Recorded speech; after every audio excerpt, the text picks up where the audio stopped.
Baik, bismillahirrahmanirrahim. Assalamualaikum warahmatullahi wabarakatuh. Kembali lagi di pertemuan kita yang selanjutnya. Pertemuan ini merupakan pertemuan lanjutan dari pertemuan sebelumnya, yaitu di algoritma penjadwalan proses yang keempat, di mana yang keempat ini sudah berbeda dengan proses yang sebelumnya atau algoritma yang sebelumnya, yaitu algoritma yang keempat adalah putar gelang atau round robin.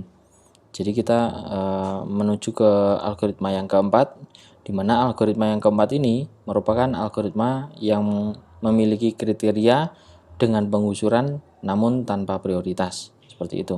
Oke, kita langsung menuju ke pembahasannya. Agar pemakai komputer tidak menunggu terlalu lama, jadi setelah proses diolah selama kuantum waktu tertentu, atau kita ibaratkan atau kita istilahkan key, proses berpindah ke pemakai berikutnya. Jadi key merupakan batasan proses yang bisa diolah di dalam prosesor. Nah, nilai kuantum itu bisa dirubah-rubah. Misalnya ini ada urutan A, B, C. Nah, bacanya dari sini, soalnya prosesornya berada di sebelah kanan. Ada proses A, B, C mau masuk ke prosesor ini tersebut. Ya, jadi prosesor, misalnya kita istilahkan prosesor ini mempunyai antrian 3 proses di depannya. Maka pada kuantum tertentu, ini karena kita menggunakan algoritma putar gelang atau round robin, maka dalam proses pengolahannya itu diberikan batasan proses yang diolah. Nah, batasan proses yang diolah ini kita istilahkan atau kita berikan simbol, yaitu key. Dimana ketika A diolah itu harus punya batasan waktu, atau dia harus dapat mengerjakan, misalnya kita istilahkan key-nya adalah 3. Jadi jika jika proses A memiliki lebih dari 3 proses, maka yang dapat diproses pertama itu ya 3 tersebut. Jadi sisanya nanti akan diproses kembali setelah proses itu selesai. Misalnya A punya 3, A punya 5. Karena key-nya atau batasannya 3, maka yang dapat diolah adalah 3 pertama. Setelah itu masuk ke B atau proses yang B. B misalnya kita punya 3. Nah, karena batasannya juga 3, maka B sudah selesai diolah. Kemudian C masuk. Nah, C masuk karena C memiliki, kita istilahkan C memiliki 2. Nah, 2 itu merupakan tidak mencapai batasan key. Karena tidak mencapai batasan key, maka langsung dikerjakan seperti biasanya. Nah, setelah B dan C selesai, prosesnya hanya sampai C, maka kembali lagi ke A lagi, di mana A tadi ada sisa yang belum dikerjakan karena pembatasan dari key tersebut. Seperti itu, dan selanjutnya seperti itu. Kita masuk ke contoh saja. Ada proses A, B, C, D, E, di mana proses A, B, C, D, E ini datang secara bersamaan di saat yang 0. Nah, pada proses ini memiliki lama olah masing-masing seperti ini. Nah, ketentuannya ada key atau batasan, yaitu adalah 3. Maka pekerjaan yang pertama yang diproses adalah proses A. A mempunyai 6 proses, karena batasan 3 yang hanya dikerjakan adalah 3. Maka sisanya tinggal 3. Nah, setelah A dikerjakan batasan 3, maka B dilanjutkan batasannya. B ada lama olah, dia mempunyai proses 4, maka yang dikerjakan adalah 3, karena 4 lebih besar dari 3, lebih dari batasannya 3. Nah, tinggal 1. Kemudian C adalah 7. Nah, 7 tetap 7 mempunyai batasan 3, karena key-nya adalah 3, yang bisa dikerjakan hanya 3 C. Maka sisanya adalah 4, seperti itu. Kemudian D mempunyai 2, karena 2 itu merupakan lebih kecil dari batasannya, yaitu 3, maka D langsung diselesaikan saat itu juga. Jadi D sudah selesai. Kemudian langsung E mempunyai mempunyai lama olah 5, karena batasannya adalah 3, yang dikerjakan adalah 3. E. Nah, E sudah selesai, sisanya adalah 2. Nah, karena sudah selesai ini, kembali lagi ke A, karena A masih ada sisa. Nah, seperti itu. Nah, kembali lagi ke A sisa tinggal 3, dengan batasan lagi Q adalah 3, maka 3 dikurangi 3 tinggal 0 atau sudah selesai. Jadi setelah nulis A lagi, prosesnya dikembalikan ke A lagi, kita tulis sisanya dari A yaitu adalah 3, kita tulis 3, kemudian setelah A selesai, kemudian B tadi sisanya tinggal 1, karena 1 merupakan lebih kecil dari batas Q, maka langsung diselesaikan B. Kemudian C sisanya 4, karena C4 itu masih lebih besar daripada Q, maka yang boleh dikerjakan hanya 3. Jadi ini masih sisa 1. C dikerjakan 3. Kemudian E tinggal 2, maka E dikerjakan sampai selesai. Nah, kita kembali lagi ke atas lagi, ada yang belum diselesaikan atau sudah tidak ada. Nah, kita analisa dulu, ternyata C ada 1 lagi yang belum dikerjakan, sisa 1. Karena 1 merupakan lebih kecil dari batas Q, maka C ditulis atau dikerjakan secara langsung. Nah, seperti ini. Menurut kalian bingung apa tidak? Tidak ya. Ini cuma pembatasan proses yang boleh diproses ya terlebih dahulu. Jadi kalau dia punya 5, karena batasan Q-nya 3, maka yang diperlukan atau yang diolah dulu yaitu adalah 3 dulu. Nanti sisanya diolah lagi setelah semua proses selesai. Oke, ini kemudian sudah masuk ke dalam barisan saat, kemudian dimasukkan ke dalam tabel perhitungan, kemudian dicari rata-ratanya dan ketemu seperti ini. Oke, nanti bisa disimak sendiri. Kemudian kalau ada saatnya tidak sama, seperti itu. Jadi saatnya tidak sama ini berbeda datangnya. Ketika A datang di saat 0, kemudian ada B datang juga di saat 1, kemudian ada C di saat 5 dan sebagainya. Nanti akan kita bahas ininya lebih detail lagi, karena dengan proses yang tidak sama saat tibanya dan dengan batasan Q-nya adalah 2, itu nanti juga akan membuat proses-proses tersebut akan istilahnya proses penjumlahan dan proses perhitungannya itu akan sedikit rumit seperti itu. Nah, pada suatu saat belum semua proses ada, antrian hanya bagi yang sudah ada. Begitu tiba, proses antri di belakang setelah diolah selama Q tertentu. Proses antri di belakang dari Q tersebut. Nah, kalau menggunakan tabel seperti ini, kalian akan pusing. Nah, karena pusing, jadi nanti akan saya jabarkan dengan proses tertentu. Jadi akan saya misalkan dengan gambaran yang lebih mudah ya. Simak di video ini ya. Baik, saya perjelas untuk tata caranya atau biar lebih jelas kalian memahami di algoritma putar gelang ini atau round robin yang saat tibanya berbeda. Kita dapatkan di sini bahwasanya nama proses ini ada A, B, C, D, E, kemudian ada saat tibanya 0, 1, 5, 6, dan 7, kemudian lama olahnya 5, 3, 7, 1, 6, dan Q adalah 2. Jadi ingat, ini adalah Q adalah batasan untuk memproses lama olahnya ini. Nah, akan kita ibaratkan di sini prosesor, kemudian ini adalah antriannya.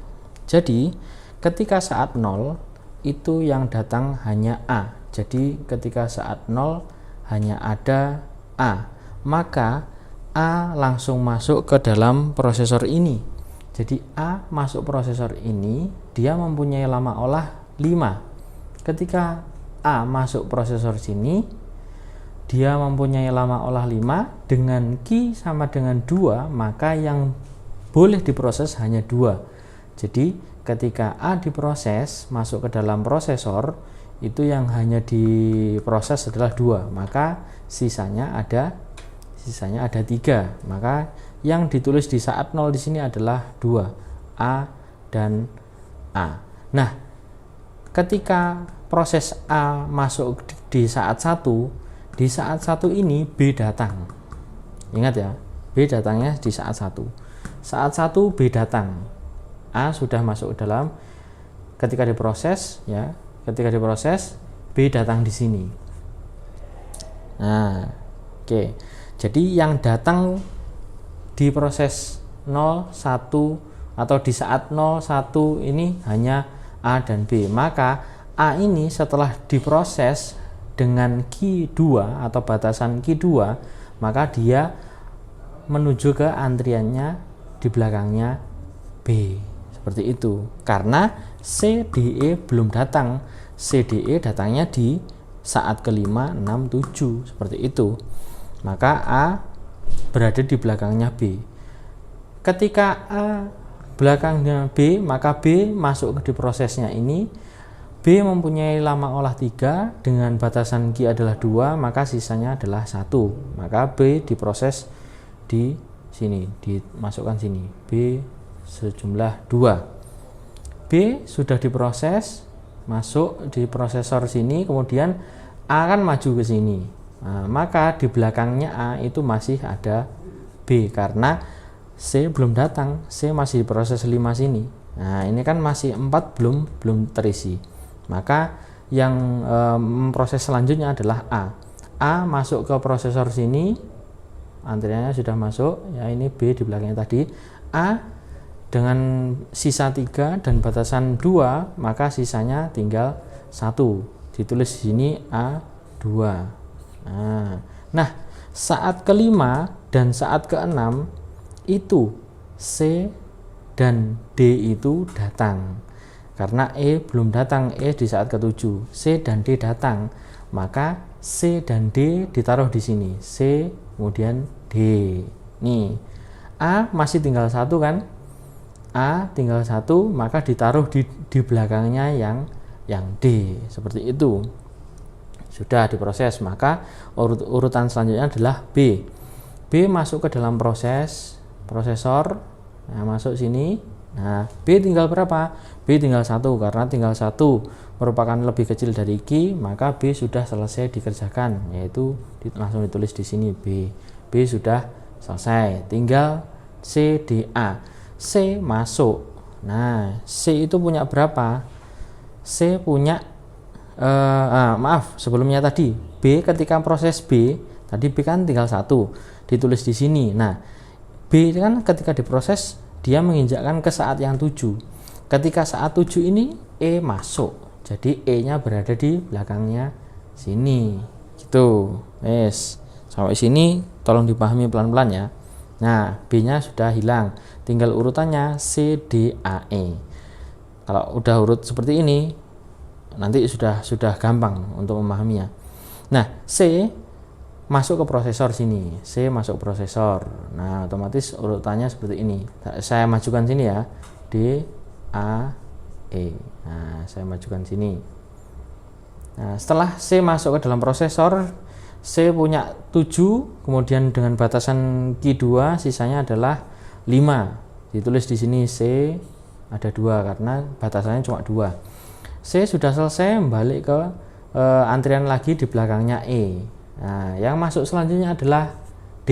Nah, D masuk di dalam prosesor. D punya berapa? D hanya punya 1. Karena punya 1, langsung ditulis saja. Karena di bawah batasan Q. D sudah selesai. Nah, tinggal A, E, C. A kemudian masuk ke dalam prosesor. Antriannya sudah. A tinggal berapa? A tinggal 1. Langsung dikerjakan dan langsung habis. Sini A.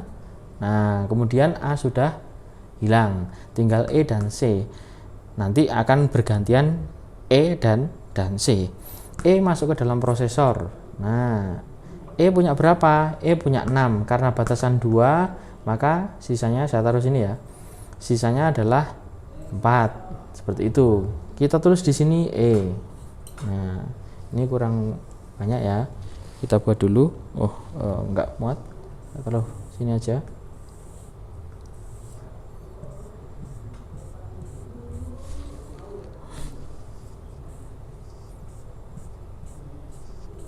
Nah, 13, 14, 15, 16, 17. Nah, seperti itu. Nah, tadi sampai E tinggal 4, E-nya tulis ini sudah, E-nya tinggal 4, maka E-nya kembali ke di belakangnya yang C ini. Nah, C sekarang diolah dimasukkan ke dalam prosesor. C tinggal berapa? C tinggal 5. 5 dengan batasan Q 2 tinggal 3. Nah, C ditaruh sini. C. Nah, C masih ada sisa, balik ke belakangnya E lagi. E tinggal berapa? E diproses lagi dimasukkan ke dalam sini prosesor. E tinggal berapa? Tinggal 4 dengan Q 2, maka sisanya adalah 2. Kita tulis di sini E. Nah, kita tulis lagi 18, 19, 20. Sret. Nah, setelah E masih ada sisa, E nanti balik ke belakangnya C sini. Nah, C gantian diolah lagi. C tinggal berapa? Tinggal 3. Batasan Q-nya adalah 2, jadinya tinggal 1. Tinggal nulis C2. C sudah tinggal 1, dia balik ke antriannya di belakangnya E. E masih berapa? E masih 2, karena 2 itu adalah sama dengan, tinggal dikerjakan saja. E-nya tulis di sini 2. Nah, ini E sudah selesai, maka tinggal C. C tinggal berapa? C tinggal 1. Kalau sudah E tadi sudah selesai, C tinggal 1, langsung dikerjakan saja. Di sini langsung tulisi C. Dah. Semoga kalian paham dengan penjelasan yang singkat ini. Jadi biar kalau dengan tabel-tabel yang tadi itu otomatis kalian akan agak jelimet ya. Seperti itu. Jadi kalau dengan penjelasan yang seperti ini, dengan urutan-urutan yang seperti ini, masuk ke dalam proses, nanti kembali lagi seperti itu, insya Allah nanti kalian lebih jelas lagi gitu. Nanti kalau ada yang kurang jelas bisa bertanya, nanti akan saya ulangi seperti itu ya. Oke, terima kasih. Oke, jadi kalian sudah paham dari proses tersebut kita masukkan ke dalam barisan-barisan saat tersebut. Nah, kalau sudah ketemu seperti ini, nah tinggal dimasukkan ke dalam tabel perhitungannya. Nah, dari tabel perhitungan sudah didapatkan jumlah dari rata-rata, kemudian diambil rata-rata dari semuanya. Ketemu seperti ini. Gitu ya. Nanti untuk tahapan berikutnya akan sesuai dengan perhitungan ini. Oke. Saya kira untuk yang untuk yang algoritma yang keempat ini sudah cukup untuk kalian. Kalau tidak paham silahkan tanya. Saya mohon untuk keaktifan dari kalian juga. Kalau memang tidak paham silahkan tanya. Kalau tidak ada yang tanya, saya anggap ya kalian sudah paham semuanya. Gitu ya. Kurang lebihnya mohon maaf. Billahi taufik wal hidayah. Assalamualaikum warahmatullahi wabarakatuh.